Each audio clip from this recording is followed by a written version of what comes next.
exciting to get an opportunity to talk to you and to allow other people to eavesdrop on our conversation. We're talking a little bit about what it's like growing up Jakes, and I thought to myself, it depends on what age or stage we talk about what that meant. If I were talking to the 8-year-old you, it would be totally different from the 15-year-old you, from the now adult mother, wife you. In your view, from your perspective, as you look back on growing up as a Jakes, what was that like for you? I think when we were going through it, we had nothing else to compare it to, so it was just our reality. As I look back on it, though, I realized that we got to have an intimate view of what would ultimately become a historical name and family in faith and entertainment.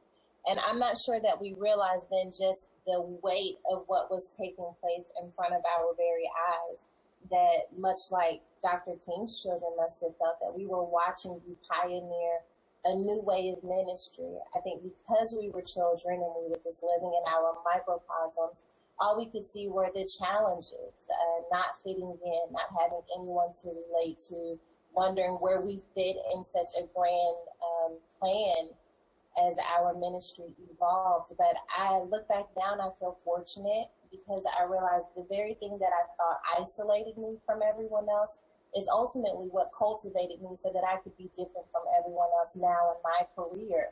That learning how you think, learning how you address certain things, what was my norm, I realize now as I take my own meetings or plan my own sermons, was actually very, very special.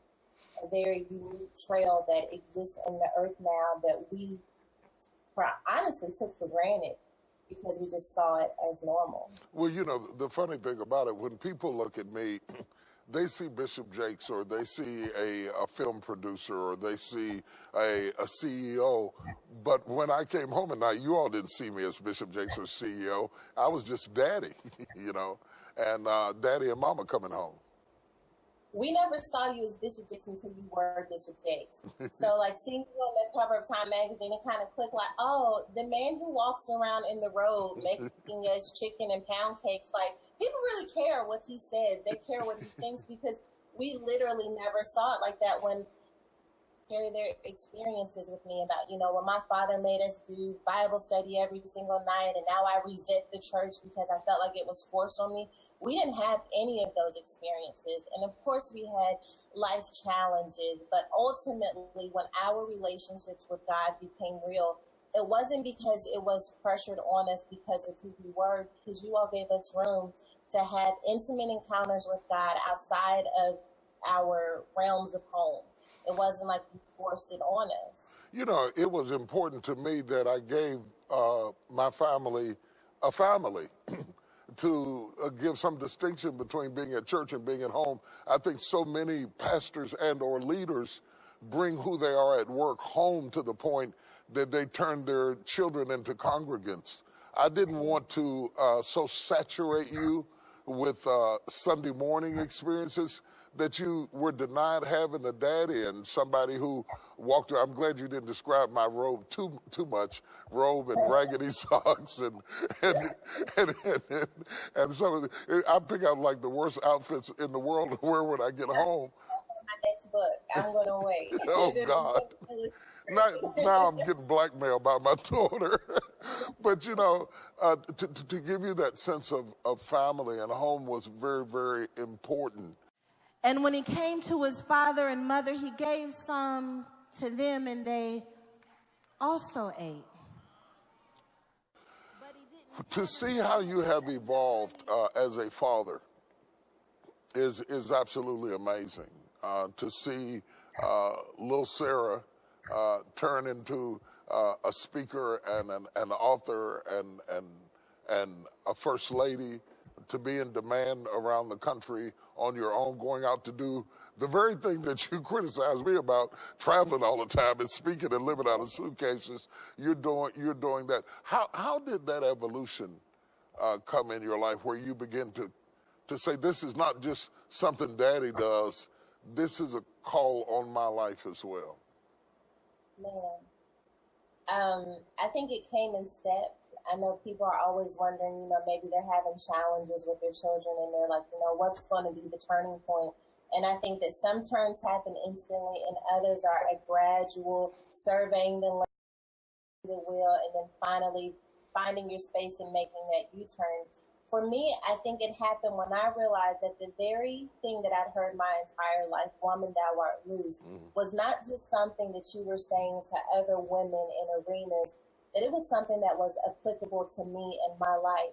And so the moment that I decided that I didn't want to keep paying for the same mistake over and over again mentally, I didn't want to feel like I was stifled on who I could become because of what I had experienced, that moment really changed my life. And it happened so organically that I can't even say it was intentional from the offset.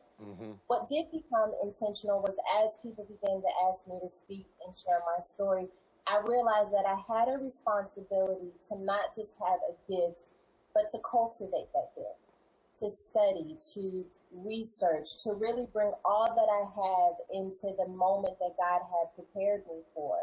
And I think that as I began to take that call more seriously, that there was this evolution where there's so many gifted, talented people in this world, right? Like everyone is literally born with a purpose, a gift, a divine destiny. But what separates them from other people who take responsibility for that gift is how they cultivate it. Absolutely. And as I really began to cultivate that gift, I realized that evolution is a necessary function of life. Right now, even in this conversation, we're evolving. Hairs are turning gray, cells are degenerating. We're evolving constantly biologically. So why not bring our spirits, our minds a part of that evolution and really see if we can max out the potential of who we can become? That's very profound. It's also very, very true.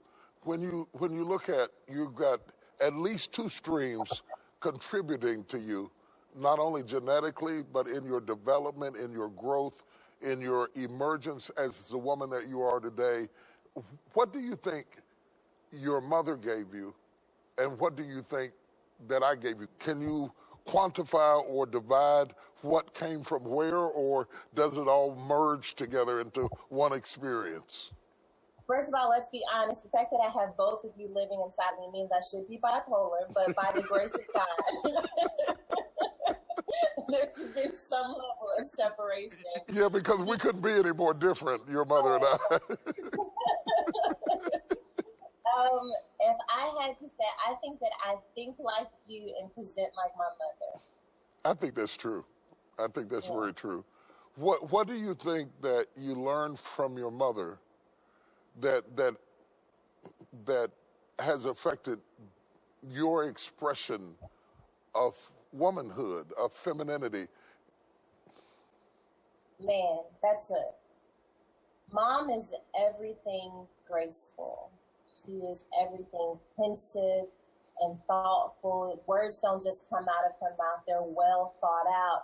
They're carefully delivered. And I think that has become so much of who I am as a woman. As I speak to my children, as my husband and I have pillow talk, I realize that I can't just say anything that pops into my head, that I need to say it in a way that reaches who they are, that elevates them, that supports them, and is said in love. And Mom laces everything in love, from what she wears, from how she cares about herself. It's all laced in love. And I think the product of that is that you don't just have encounters with people, you have moments.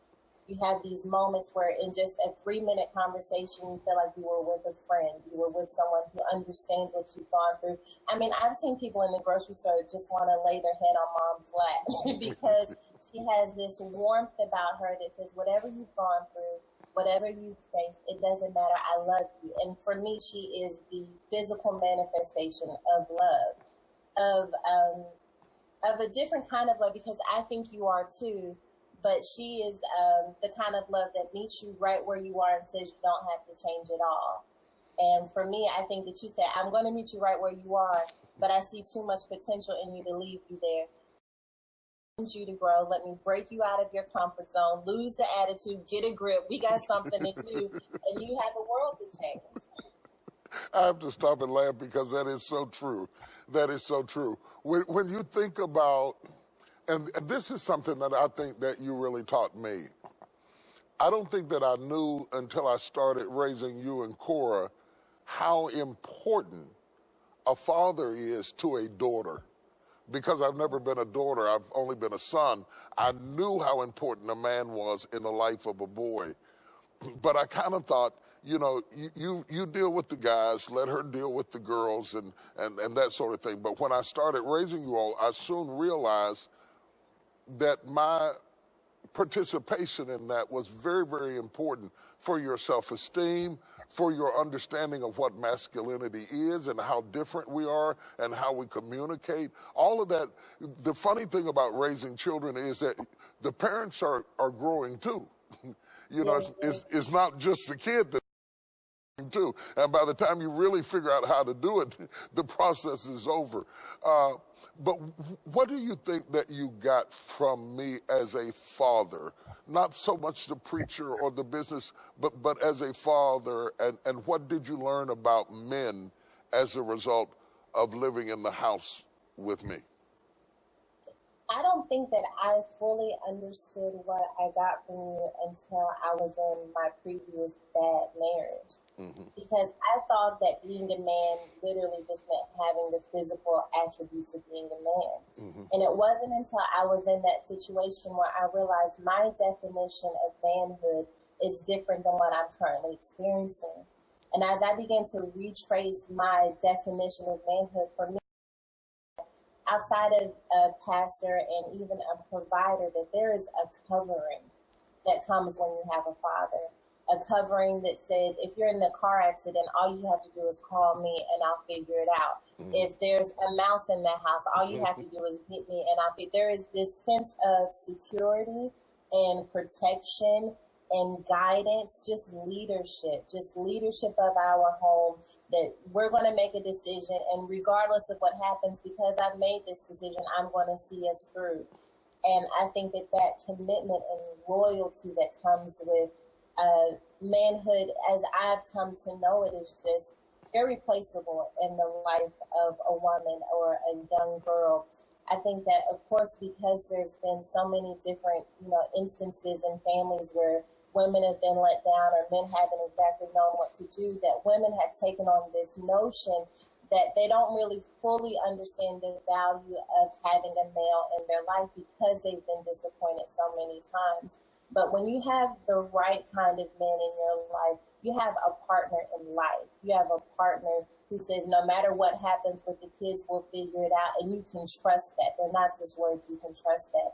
And so I cannot be more grateful for what you have shown me as the definition of manhood. You know, one of the things that I think a lot of times is most women who were not raised with a man in the house, when they do get a man, they kind of talk to the man like he's a woman in a pair of pants.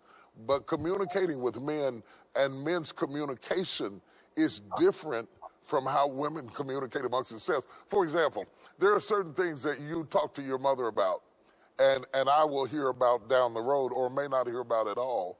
And there are certain things you'll go directly to me about and not necessarily talk to her about. Let's talk a little bit about understanding how we communicate, how we express love. Because, you and I talk about, we don't really have to, we can look at each other and talk. We don't even have to say anything all the time. There's such a deep understanding. How did that happen for you? Learning the difference in how you communicate. It was challenging as a teenager because I felt like you were being so hard on me, mm-hmm. and that you were seeing something in me that I just couldn't connect the dots with. Mm-hmm. And so I think that your communication awakened a side of me that said, he sees something in you that you don't see in yourself, and you have to figure out what that is. Mm-hmm. And once you figure out what that is, you have to protect it. And I think that even as I'm married now, that when my husband says certain things, because I've been raised by you, I realize that I have to tell myself, like, he's being vulnerable in this moment. Yeah. Because I expect for men to, like, when women need to talk, we say we need to talk. this is going to be serious, and but men will just say it. Yeah. And so what he has just said may be the most vulnerable, intimate part of his heart, but because there was no grand presentation, I don't necessarily always take that to mean like this was a moment. Right. And so I've had to really pray and ask God to make me sensitive to when my husband is being vulnerable, because Mom and I mean, we can talk about everything from what the teacher said in Malachi school and, you know, his friend's drama and girl who's this and girl that. Like, we can just talk about the smallest things, but when you and I have a conversation, something's going on. Something's important. Yeah, it's important. That's how I see it too. You know, when you come to me, I know it's important. I know it's serious. I know that you've given it thought, and you wouldn't come to me if you didn't think that it was important. And it immediately arrests me and gets my attention because we have those kinds of dialogues. It's funny because what started out as me being demanding was really the fact that I always believed in you. I always believed in you. I believed in you when you didn't believe in you.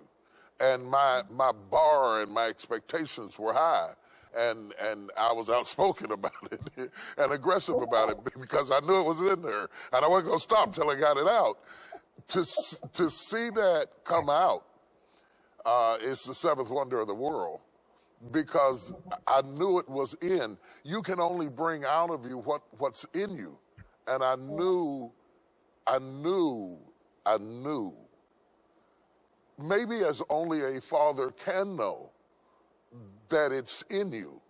And I think that a lot of people never reach what they could have reached because nobody believed in them like that. But I believed in you. When you say I believe in you, it sounds really good, but when you're growing up with it, it doesn't feel really good because I was demanding. My criteria were high. My expectation of you was to be exceptional. But when a man demands exceptionalism, it's really praise, because I wouldn't ask it if I didn't see it. I wouldn't expect it if I didn't know it was there. And to live long enough to get to see it come out, you know, it makes you proud. It also makes you want to say, I told you, because yeah, I told you so. Because yeah, exactly. Because I know that it is an endless fountain, an artesian well, that there is no measuring the depths of greatness that I believe is inside of each of you. And as you get the courage to come into agreement, and isn't that kind of like with God? I'm not comparing myself to God, but he sees. And when we begin to agree with him, and rather than say, oh, no, and we start agreeing with it, then that well starts to spring up out of us, and we start to see what was in us all the time. Well, I mean, I know you're not comparing yourself to God, but I do think that is love, and God is love. That is the manifestation of divinity, and I think a father sees you and a mother feels you, and I think it takes the two of them to give you this representation of who God is when done right. And I know not everyone has that experience, but for me, the love that you all have shown me as parents was the first thing that led me back to God.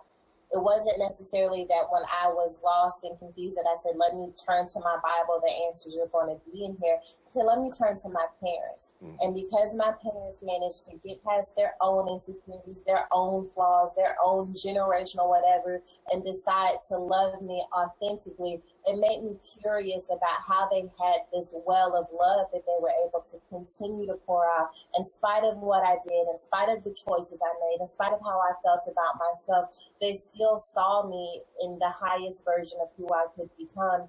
And ultimately, I do believe that that's how God sees us, that in spite of our flaws, in spite of our mistakes and detours, that he still sees us at our highest potential, and he's willing to forgive every twist and turn that it took for us to get there, because what's in us is so much more valuable than what's happened to us.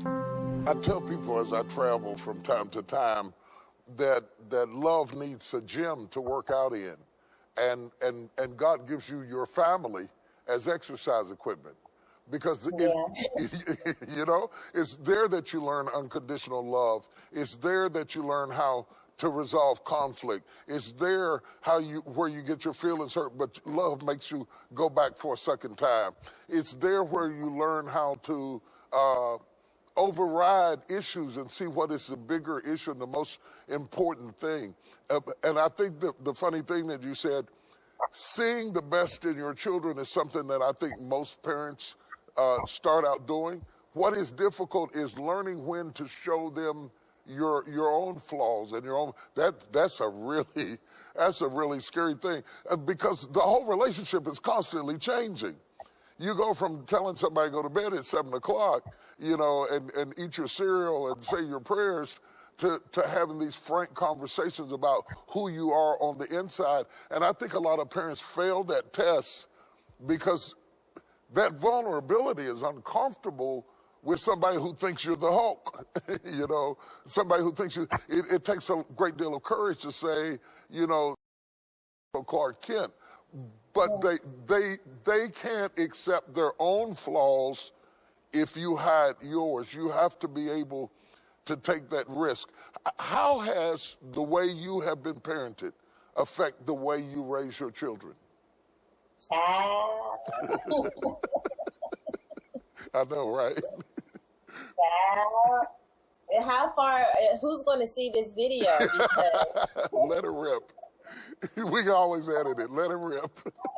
I'll give you an example. So a couple of Saturdays ago, I had the baby on my hip. I was downstairs. The house was a mess, and I was cleaning up, trying to get everything together, and all of the older kids were asleep. And Touré comes downstairs, and he goes, "Why don't you wake the kids up?" And I was like, that's what my parents would do. They would wake us up. Right, to get up. And they can clean up this mess. Get up. Get up. Amen. Go ahead. As I am out in the Los Angeles area, meeting people who have been raised differently and just having encounters with different cultures and everything, I realized that, my parents really, in my opinion, raised us in preparation of adulthood. Mm-hmm. Absolutely. They weren't raising us to make us, feel good in the moment. They were raising us with the thoughts in the mind, you're going to have to survive in this world without me one day. That's right. And because of that, I'm going to expect you to do something today that is going to be a pattern in your life that determines who you will become as an adult. And I am raising my children the exact same way.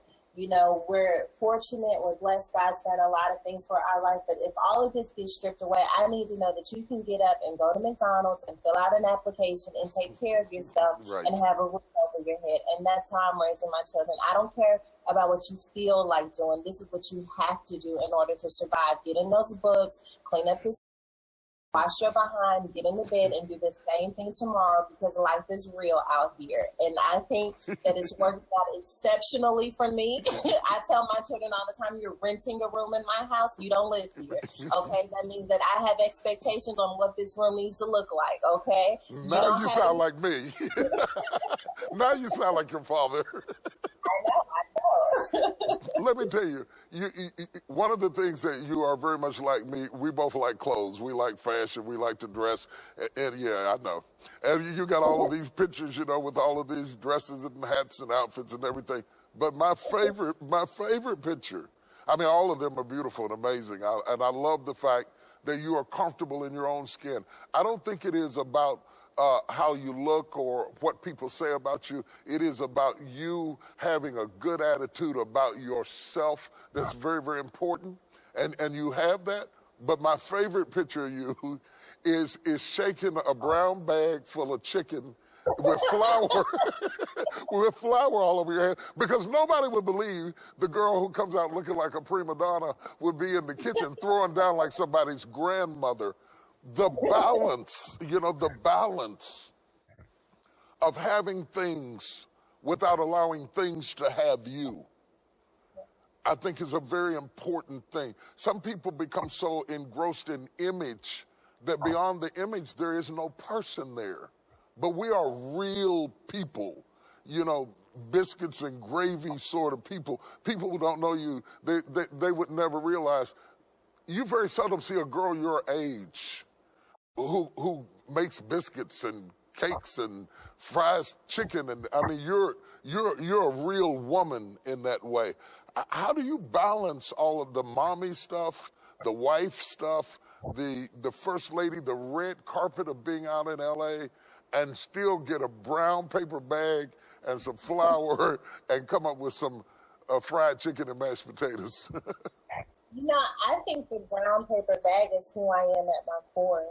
Like, before I was a first lady, before I was a speaker, before I was any of those things, I learned to fry chicken, And when I feel like, sometimes this world can become overwhelming and trying to balance everything.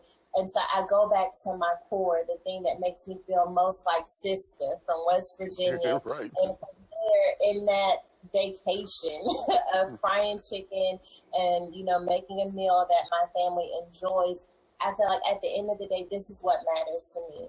Because honestly, Daddy, I got pregnant as a teenager. I went through my bad marriage and divorce.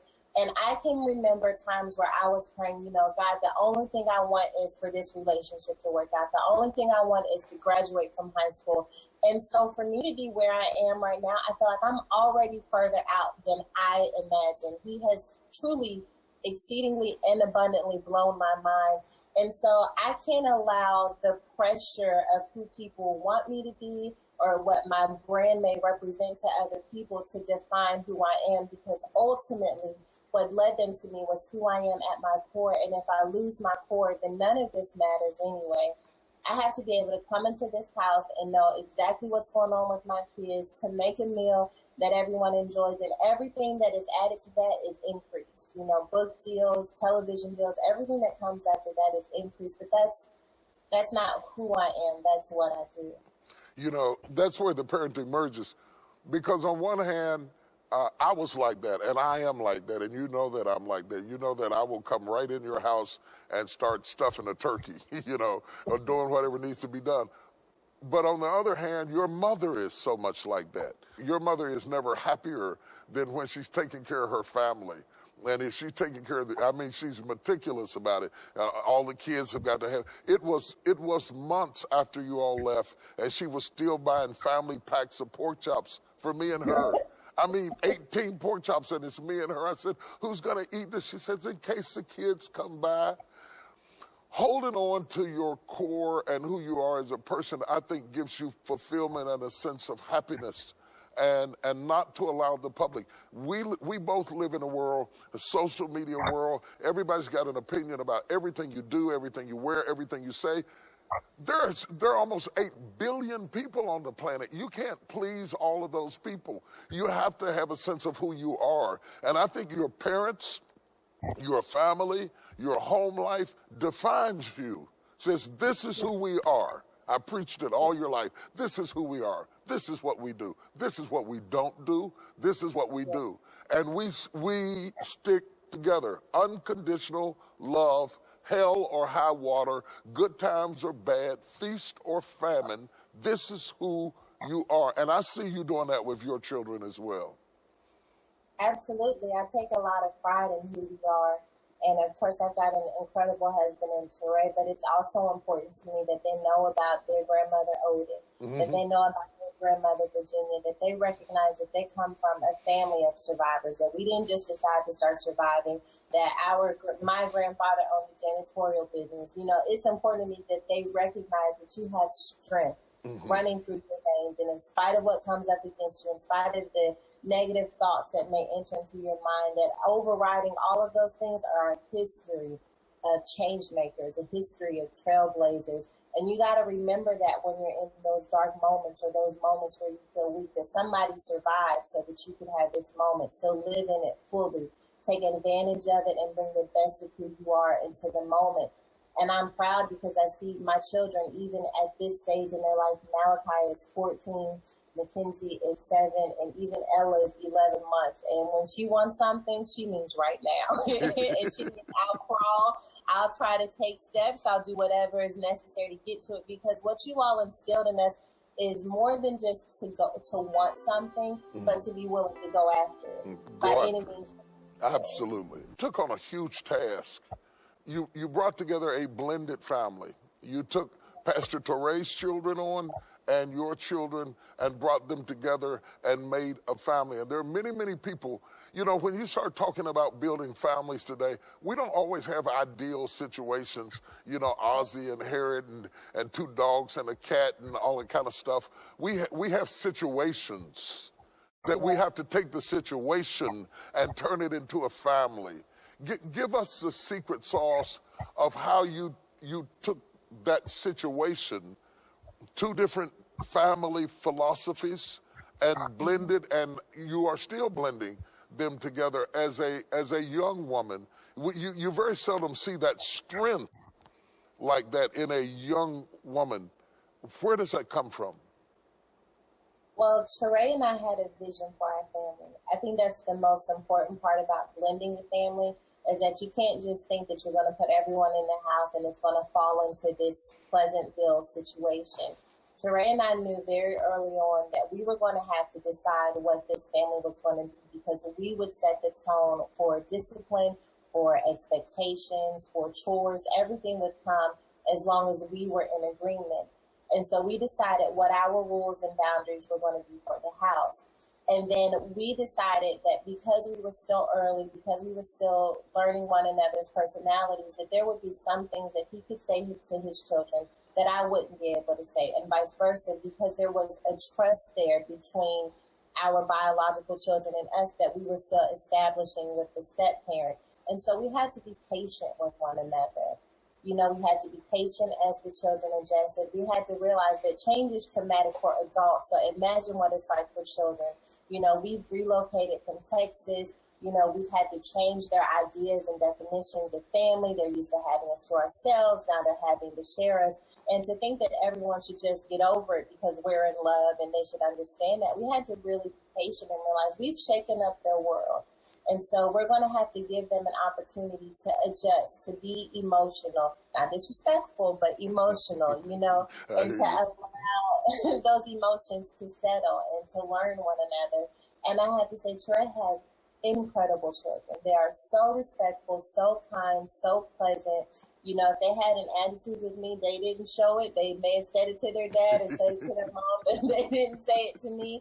And, you know, they really stretch themselves, and I'm proud of who we are as a family. I love their mom. We exchange recipes and do things for one another for Thanksgiving, but we all knew that because the children's lives have been changed, that we have a responsibility to make this as loving and pleasant as an environment for them as possible. So we have to move our feelings out of the way. We have to move our fears out of the way, our insecurities out of the way, and do what's best for the children. And we've really been able to do that. You have done so many amazing things. One of the things I told you as a father is never end up married to a man who loves you, who doesn't see in you what I see in you, who doesn't have that gleam in his eye. And so I'm going to take you to the moment that you stood right on this stage where I'm at right now, coming back home in the church you were raised in the church you grew up in the church where everybody knew you, to speak. And there you are on the front row. I'm on the front row, sitting right beside your husband.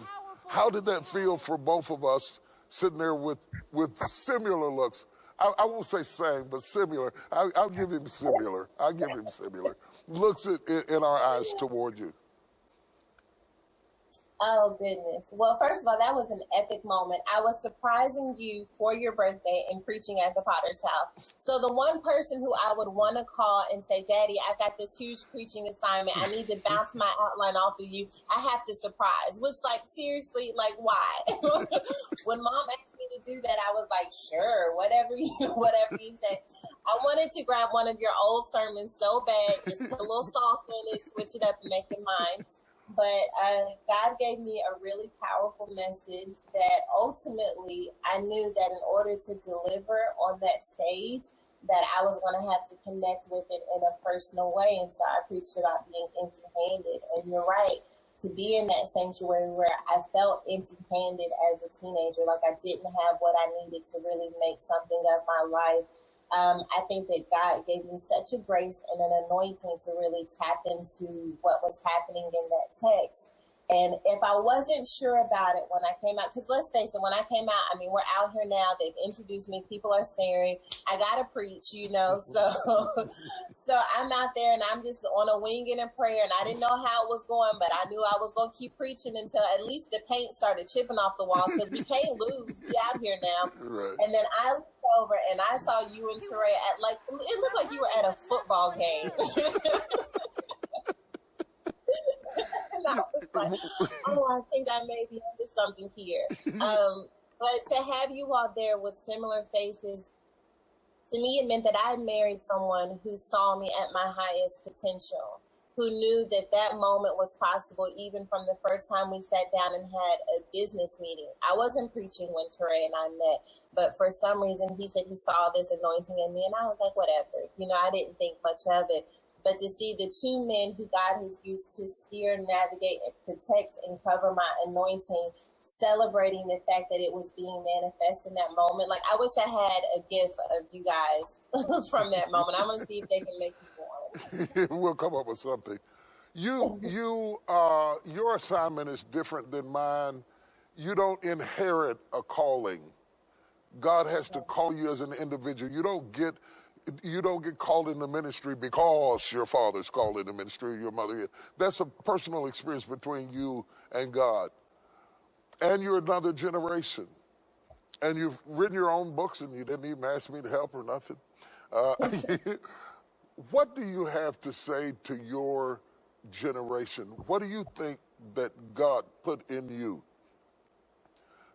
that burns, that sets you on fire? What do you want them to get from you? I think that we have such a liberal, connected generation, which I love, because it makes us other people's experiences and other people's beliefs. Unfortunately, I think that some of the doctrines related and ideologies related with Christianity has made it like uncool to be a Christian, because so many people have like abused what it means to be Christ, a follower of Christ.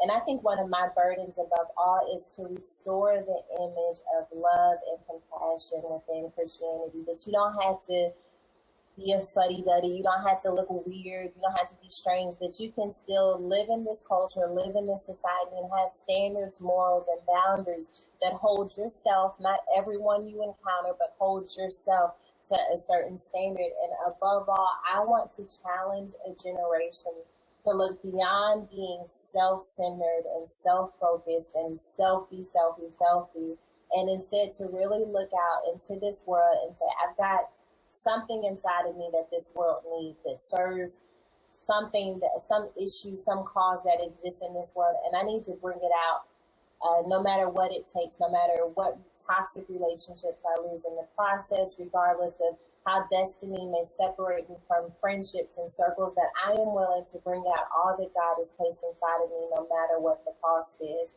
And I'm so grateful to have One LA, our community out here, as the foundation on which my voice gets to be heard, that challenge gets to be heard, and to see lives transformed every Sunday and Wednesday is so special to me. You're teaching every Wednesday night. You've got a rigorous schedule. You're raising a plethora of children. A plethora of children. A lot of demands. You're my daughter and your mother's daughter, and you've got a lot of demands on your life, and yet you're writing a book. Tell me about the title of the book and why you thought that was. To people who don't know, a book is different from a sermon. You can have something to say about a sermon and be through with it in 45 minutes. But a book, you might be writing it 45 days. You might be writing it for 4 years. You have to have a lot to say about that. That has to be a big deal for you. What was the big deal thought behind that book? Well, my book is called Don't Settle for Safe, Embracing the Uncomfortable to Become Unstoppable. And the big idea behind it is that there are areas in our life internally that we have to address before we can have the life that we desire externally. And so Don't Settle for Safe is this guide for how to address areas within your life that you've learned to cover or learned to ignore. And the challenge is that if you're able to overcome those and become intimate with yourself and intimate with God, that your world perspective changes in such a way that you truly begin to believe that if I desire to write a book, I don't have to wait until someone approaches me. I can start writing that book right now. If I want to have an incredible marriage, I don't have to wait for the other person to come to this certain point, that I can begin to pour into that marriage now. But it starts with who we are on the inside, allowing that to really dictate what our life will look like on the outside, which is something that's so personal to me, because as I made the decision to divorce, I really had to decide, you know, how long are you going to keep paying for this mistake of a teenage pregnancy? How long are you going to continue to say, well, I don't want to be a speaker, I don't want to be a pastor, I don't want to do this because I'm afraid that people will find out that I've been broken, that they'll find out that I've been hurt. But when you can accept your brokenness, when you can accept the things that you face, then you teach others how to do the same. And so for me, Don't Settle for Safe is challenging people to come out of your comfort zones, to shed yourself from these negative thoughts and insecurities that often keep us stifled, and to really dare to break out of the box and be a force in this world. I have to tell you, it's one of the few times that I've been truly jealous of you, is in the writing of that book, Don't Settle for Safe, because it is the substratum of my life's experience. If I had only done the things that made me feel safe, I would have done virtually nothing at all.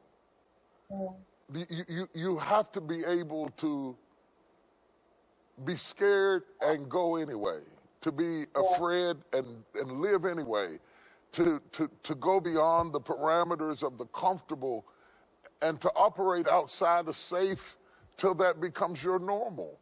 And over the years, that has become my normal. I'm okay with not being safe. I'm okay with being vulnerable. And I don't think you really discover faith, what it's really all about, playing it safe. You have to get outside of safety to find out who you are and what your purpose is. I think it's so important, not just as a book, not just commercializing, but as a philosophy. Because if you always live if you always play on the playground and always stay in the yard and always color in the lines, you'll always be what somebody else had in mind because they drew the lines before you got the crayons. But if you take I'd say what? I'm sorry. Go ahead. No, I was going to say safety is such an illusion, because you think if I stay in this safe little life that things aren't going to happen to me, that issues won't occur. But the reality is, no matter what pocket of the world you decide to stay in, that life is still going to challenge you. Heartbreak is still going to find you. So there is no, safety is a myth, you know? Right, Death true. still happens, you know, issues still happen with your children. There is no such thing as this place where you get to a certain destination in life and everything just is smooth sailing. So because safety is a myth, let's really start channeling our energy to really have the life that we believe God has called us to live, and recognize that with that, certainly there will be challenges, but there is an insurance that everything that is working against you will ultimately work for you if you just have faith and trust in God. So I'm sorry to interrupt. No, go ahead. No, I think that's fascinating. It's a point. And one of the things that I love about talking about you, sometimes you say things and I know exactly what you're going to say because we think so similarly about a text or about anything like that. But sometimes you cold cock me. You just come, and that was a moment right then that safety is an illusion. It's something that I wouldn't have really thought of, that you're not safe anyway. You know, if you go and stay in the house and go get in the bed and cover your head with the covers, you're still not safe. You know, so since it's an illusion, let's go on out there into the freedom of being who you are. What's next for you? And I say that, you know, on bended knee, because God only knows. We never knew what Sarah was going to do next. What's next for you, and what is beyond the safety realm for you that you want to tackle? Because one of the things that I like about you, and I think you did get from me, you will slap a pit bull in a minute. You know, so what's the next pit bull for you? Well, last year, obviously, I had the babies. I spent a lot of time at home, and I wasn't preaching as often as I preach now. This year, I'm going around sharing the message of don't settle for safe. I think I'm in like 20 different cities this year sharing that message. And I think ultimately what's next for me is really beginning to become great at preaching, at becoming great at seeing and hearing from God in such a way that I'm able to translate it into culture and in society in a way that is tangible and digestible. So I am studying to get my minister's license. I'm going to be ordained this year. And I'm also entering into some really cool mainstream television spaces. And honestly, I think what's next for me is an extension of who you are. I don't think that I am necessarily paving my own separate lane as much as I am extending the highway in which you've already built. And that is to make faith and culture converge in such a way that we recognize that God is in it all, that he's in arts and entertainments. He is a creator. The ocean is art. The sky is art. The sun is art. And so how do we take the art of who he is and transfuse it with faith for us to live in our everyday life? And so I don't know what that looks like. It may be me with the fashion line. It could be me with a television show, or it could be me on a pulpit. But I tell you, whatever it is, your girl is surrendered and frying chicken along the way. Hey, okay, I'm cool with that. Just make me one promise that you don't show up on Instagram with one of those pictures where you had that tired look in your eye and I called you on the road. You remember when you were out on the road and you were traveling, I told you to go home? I remember that, and I will promise that won't happen if you promise that I don't catch you on Instagram with that tired look in your eyes. Yeah, I could correct you real good because you said you got it from me, you know, and I think that we go hard. We go hard. Yeah. We go hard or go home. And I think that people don't understand. Just because you pray for something doesn't mean it happens, and just because you want something doesn't mean you're going to get it, that you have to go hard or go home. If you're going to get it, you have to drive hard after it. And I believe that, and I exemplified that, and I taught that, and I was good with that until I looked into your eyes, and they were almost closed, and you were real tired, and I called you up, and I said, all right, that's enough. I think I was like 8 months pregnant too, and I'd done like a 12-city tour, and you were like, Sarah, why are you touring? What is going on in your life? And I'm like, Daddy, I committed to finishing this tour, and I'm going to finish it. I don't care, 8 months pregnant, feet swollen, whatever it takes, I'm going to do it. But I mean, listen, I'm going to throw everything I have at it. If you tell me no, it won't be because I didn't try. You'll have to find another reason to tell me no, because listen, if that door is open, we're going to walk through it. Wasn't a bad word, okay? I totally understand it. It sounds like something that I live by myself. I respect it. I'm proud of you. I'm proud of what you're doing with your life. I'm proud of who you are in the earth. I'm proud of who you are in the kingdom. I am proud to say you're my daughter. I am proud to honor you and to recognize you and to see the bud blossom and bring forth fruit, not just to you, but to your children and to your children's children.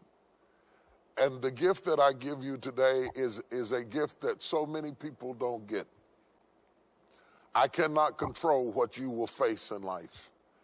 I don't know what the future will bring for you, but you will not be one of those girls growing up in the world wondering what her father thought about her. I think you're amazing. I think you're spectacular. I think you're uniquely special. And I love you to life. I love you, Daddy. Always.